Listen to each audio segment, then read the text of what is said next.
Friends, I welcome you to this video tutorial series on research statistics using SPSS. This is the first video in this series.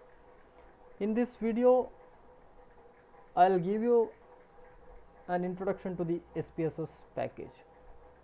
Let me also remind you that before you do your statistics, you should have understanding about some of the basics, which includes the first thing, you should have idea about the types of data, which is either qualitative or quantitative. Then the second is about primary and secondary data. There are other forms of data also. Then the second thing is you should have idea about the descriptive and inferential statistics. We do descriptive statistics to describe a group, while inferential statistics we do on a sample, then that is inferred to a wider population. So you should have idea about the descriptive and inferential statistics. The third thing is about the variables in your study. Majorly there are independent and dependent variables. Independent variables we usually use in experimental studies. Then the fourth thing is you should have idea about the parametric and non-parametric statistics or data.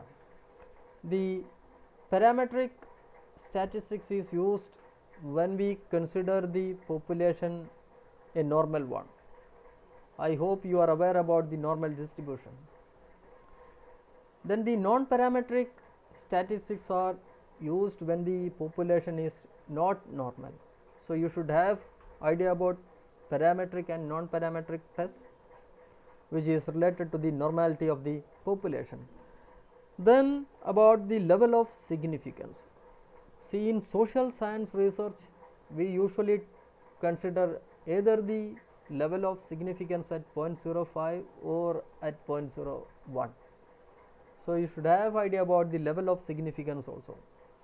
And the sixth basic concept is about the type 1 and type 2 error. So friends, I have not gone deep into these aspects, but just gave an awareness about some of the basic concepts you should have idea about when you are undertaking the statistics or when you are doing the statistics. Now let me come to the software part, because SPSS is one of the application softwares. Let me, please wait, let me open my presentation. So statistical softwares are basically, they are nothing but they are the specialized softwares for accomplishing the statistical analysis. There are basically two types of softwares. One is the paid and the other is the proprietary. Proprietary softwares or paid softwares are nothing but you need to pay for getting these softwares. So of course SPSS is one of the paid softwares. You need to pay for acquiring this or getting this software. Then the Microsoft package, which you are well aware about, which includes the word processor, PowerPoint software, and the Excel also. So Microsoft package, the Excel can also be used for doing the statistics. Then as you see in the slide, there are MATLAB, SAS, Stata, which falls into the paid category, while there are some free softwares also, which includes one of the most popular free software is the R, then DAP, JASP is there, Pandas is there. So these are some of the free softwares. Then coming to the SPSS software.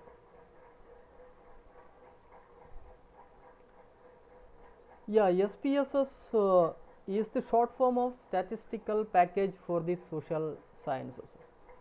So most of the statistics that are done in the social sciences is done using the SPSS software, and this was developed by the SPSS company, then later it was taken by the IBM company in 2009. Now the SPSS package is known as IBM SPSS Statistics. Now what all things you can do with SPSS package? See, as you see in the slide, all sort of statistical work like regression, factor analysis, non-parametric analysis, then the data transformation, data examination, descriptive statistics, everything can be, most of the statistics can be done using the SPSS package.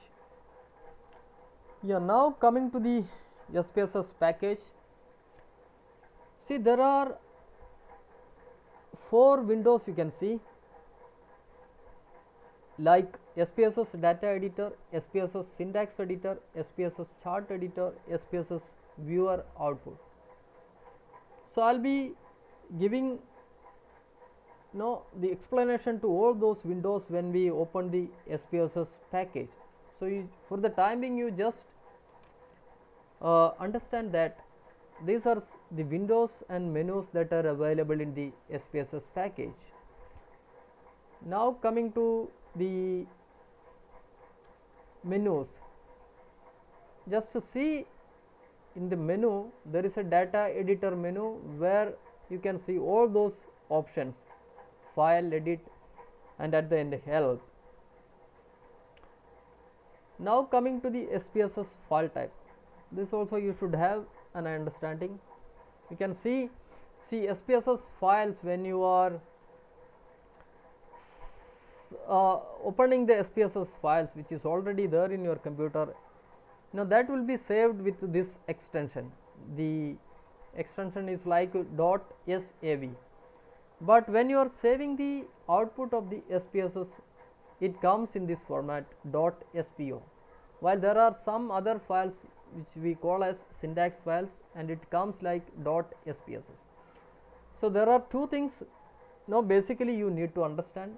The files are coming with extension .sav, while when you do some statistics in the SPSS and when it is stored, it will be stored with this extension like .spo. Now let me come to the SPSS directly. So this is how it will look like. I will give you the demo of this also. So let me now close my presentation and we will start the SPSS software. See, how do you open any application software?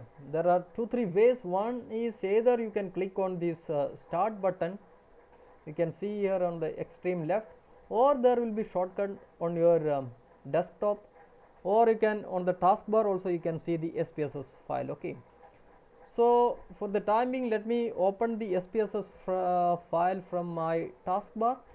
I am double clicking that. See, when you open the SPSS application software, SPSS package, this window appears. So you can see on the left extreme bottom of SPSS interface, there are 2 views. One is the data view, this is the data view, and this is the variable view. There are 2 views, one is data view, this is the variable view, and you will see many cells in the interface. On the top you can see this is untitled. Since we have not saved this file, this is shown as untitled.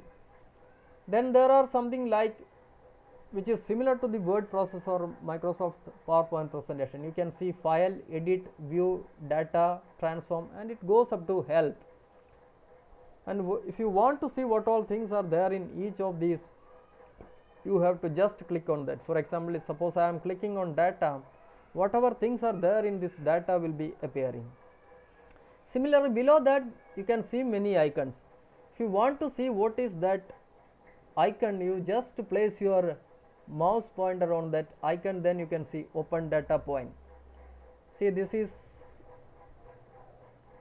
print, this is about printing, recall recently used dialogues, Then so in that way you can see what all things are there in that icon.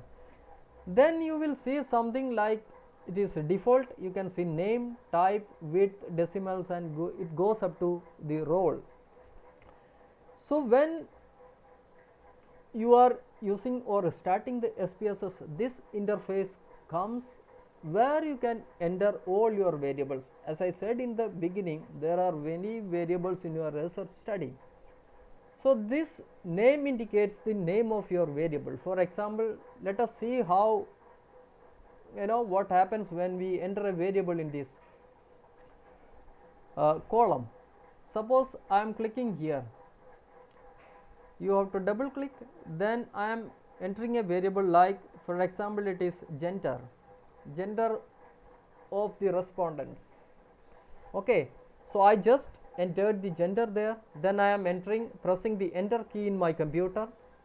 See, when I am clicking the enter key in my computer, then all those comes by default, like type is numeric, this is width which is 8, decimals 2, values none, missing, columns, align, measure, roll, it comes automatically. Let us see something else. Suppose I am entering the marks of the students, this is mark, I am just entering that. See, when I am entering mark, everything comes automatically. This is by default, all these values come. Now let us see what all things, what does this mean. For example, I am clicking on this gender, then there is type. So if you want to see what is there in that, you just click on this numeric. Let me show you again. When you are clicking on this, see, when you are clicking on this numeric, some dotted lines appear here. Okay, you have to click on that. So when you click on that, you can see numeric, comma, date, everything comes here. So my gender is nothing but is a variable. It is a numeric variable. By that I mean like in SPSS we give all the inputs in the form of digits. Okay, so you can't give like male and female. You have to give either a number, a quantitative value for your male and female. So in that case I will retain it as numeric, or else I can go for string variable also. If you want to type the whole name of the students, you have to use the string variable, but you can't do statistics with that. So for the time being I will keep it numeric. Then the width you can see, so I will give OK. Then the width, so when you click on the width, these arrow marks appear. So what does width refer to? Suppose the gender is having 5, what we call the letters. For example, if it is something called Joseph, then it is JOSEPH, 6 letters are there. If it crosses more than 6, or if you want to have more letters in your name, you can increase the width of your that variable. So it is just to increase the width of how many digits or how many letters you want in your variable. This is for that. So but by default SPSS limits the width of the variable to 8 digits. Okay, then coming to the decimals, similar to the previous column, when you click on this, you can see the double arrows. One is to increase and the other is to decrease.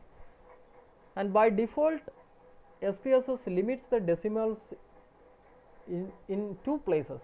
It is like, suppose there is a digit, for example, if the weight of something is like 52.69 kg, then after the decimal point there are 2 digits. So SPSS limits the digits into 2 decimal places. If you want to have more space or digits after the decimal point, you can increase this. Then the values, when you click on these values, this window appear. As I said, gender, we can give the gender for doing the statistics, like okay, the name of the respondent. So we will limit the male to any quantitative value. So we will, for example, for the time being I am giving 2 for males, then I am giving a value this is represented, the 2 represents male. So I have to click on value first 2, then I will type here male, then I will add that value. Okay, so in my statistics 2 represents the male while 1 represents the female. So this is how it is done. Now you give OK. So you can see the values here, and if there is any missing value you can give in this column. Again the column width also is there. If you increase, see this, suppose I am keeping it 20. Now you can go to the data view. You can see the gender, that column width is increased. So you can see the whole name there. Okay, and if you don't want to increase the column width, you return it as 8. This 8 is by default. Now if you want to align the digits to left, right, center column, you can use this column. Then the most important thing in SPSS is about the levels of measurement. You should have idea about the levels of measurement also. When we take any data in our research study, it falls either in 4 categories. What are those 4 categories? This is the nominal data, ordinal data, interval data and ratio data. So what is your gender? What does it represent? It is a nominal data. So we will select the nominal data from here. And what about mark? Suppose I am giving the data type to this mark, I should choose either of these. Okay, so I said there are 4 types of data: the nominal, ordinal, then interval and then ratio. So in SPSS you will not see the interval and ratio scales, ratio data. Instead of that, both interval and ratio data are shown by the scale. So for interval and ratio you will see scale here. Let me again repeat, in SPSS you can see nominal, ordinal, and in place of interval and ratio you can see only scale. So in this case the mark is a scale variable. It is a scale variable, so I am choosing scale here. So this is about the data types. Okay, let me again repeat, in SPSS you can see only nominal, ordinal and scale data. The scale data represents the interval and ratio data. Now one more thing, you can see the column here, sorry, this column, the label. So this is to just give a detailed description about, not that way very detailed, but a description about what the variable is representing. For example, this is the first variable in my case, gender. So I'll click here and label it as, this is the gender of my students or respondents. So by the variable gender I mean gender of my respondents. So if you want to give a description to what your variable is representing, you can give. Let me try for mark also. Marks scored in physics, or any other language, any other subject. Okay, this is marks scored in physics. So this represents the marks in my study, represents marks scored in physics. So friends, this is about the SPSS interface. When you are opening the SPSS, you can see 2 windows. One is the 2 views, one is the data view and the other is the variable view. And variable view is the place where you enter your variables, while data view is the place for entering the data. So first we will enter all our variables, then now we will go to the data view. So see here, the gender, mark, everything comes in row wise. Okay, variables is entered row wise, but when you are clicking on data view, you can see the rows, now it is changed to columns. So this is the first variable, this is the second variable. Gender is the first variable and mark is the second variable. So now I can start entering data here. Mark, for example, gender and mark. So you have to double click here and you can start entering the data. So this is how data is entered here in SPSS. Okay. Now let me again show you something else. These are the two views when you open the SPSS window. Now we can start, after entering the data, you can start doing the statistics. Let me give you an example. For example, I am clicking on this analyze, I am doing the descriptive statistics, I am clicking on frequencies. See, when I am doing the statistics, a new window comes in SPSS. This is the output window. So you can see the frequencies here in this window. So whatever like statistics you are doing in SPSS, it automatically opens up a new window. This is not there every time. Like when you are doing a statistics, a new window appear. When you are doing another statistics, then the new output will be opening in the same output window. So whatever study you are doing, it opens up in the output window. So this is about the third, maybe we can say the third window which is there in the SPSS. So friends, I am winding this video tutorial about the introduction to SPSS. Thank you for watching this video.